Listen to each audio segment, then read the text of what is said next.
Hello everyone, this is Shivangi. Welcome to ship classes. इस video में हम डिस्कस कर रहे हैं golden standard system of exchange rate और ब्रेटन वुड सिस्टम को।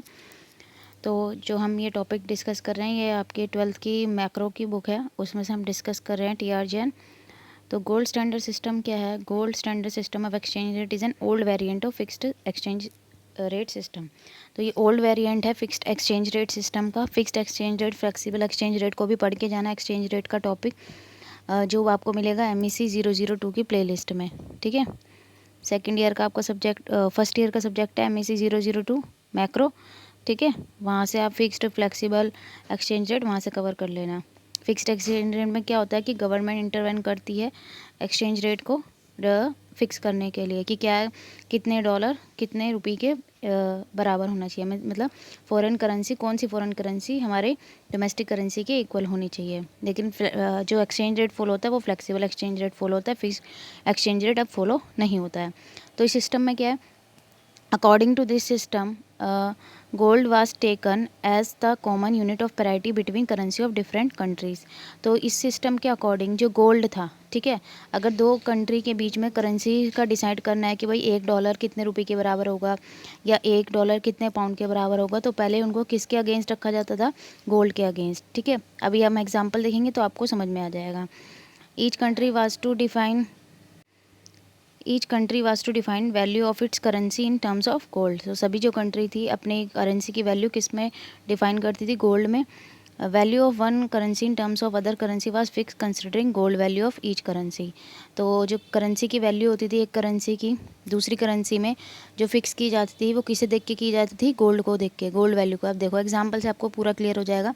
एक UK पाउंड जो है वो कितने ग्राम डॉलर के कितने ग्राम गोल्ड के बराबर है? 4 ग्राम। ठीक है, 4 ग्राम।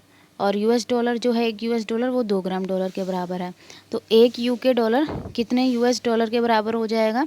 2 $, के। ठीक है, कि अगर एक UK पाउंड चाहिए तो कितने डॉलर देने पड़ेंगे उसके लिए? 2 $, देने पड़ेंगे। ठीक है, 4/2 डिवाइड कर दिया, कितना आ गया? 2।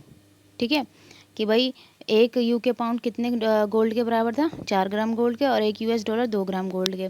तो अगर एक UK पाउंड चाहिए, ठीक है, एक UK पाउंड चाहिए तो अमेरिका को कितने डॉलर देने पड़ेंगे? 2 $, देने पड़ेंगे, तब जाके उसे एक UK पाउंड मिलेगा।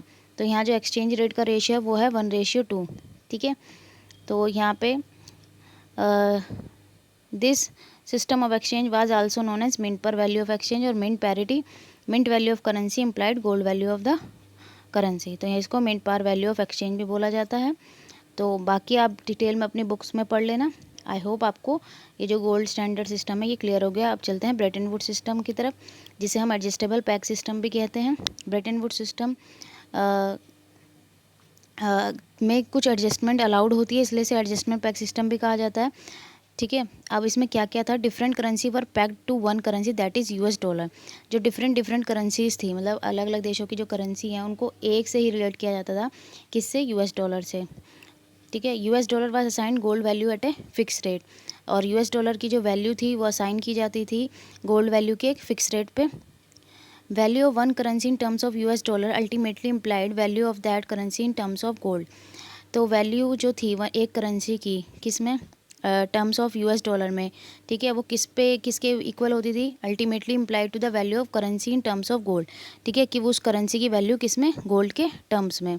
Gold continue be ultimate unit of parity between any two currency. तो जो गोल्ड था वो एक अल्टीमेट यूनिट बन गया था किसके बीच में? दो करेंसी के बीच में। Adjustment in the parity value of currency was possible but only allowed by IMF। तो एडजस्टमेंट जो थी पैरिटी वैल्यू में, ठीक है, पैरिटी वैल्यू में वो कब अलाउड थी? अगर कुछ एडजस्टमेंट करना है तो IMF के द्वारा, जब इंटरनेशनल मॉनेटरी फंड अगर अलाउड करे तभी। और जो ये सिस्टम था 1977 में क्या हो गया?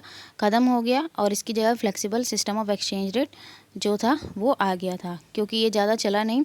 अब इसके फेलियर के क्या कारण थे? तो अगर टाइम मिलता है तो ब्रेटन वुड सिस्टम के जो फेलियर के जो कॉजेज़ थे वो भी मैं आपको बता दूँगी। आई होप आपको ये दोनों जो एक्सचेंज रेट है वो क्लियर हो गए होंगे। अगर वीडियो अच्छी लगी हो तो like it, share it and subscribe my channel. Thank you.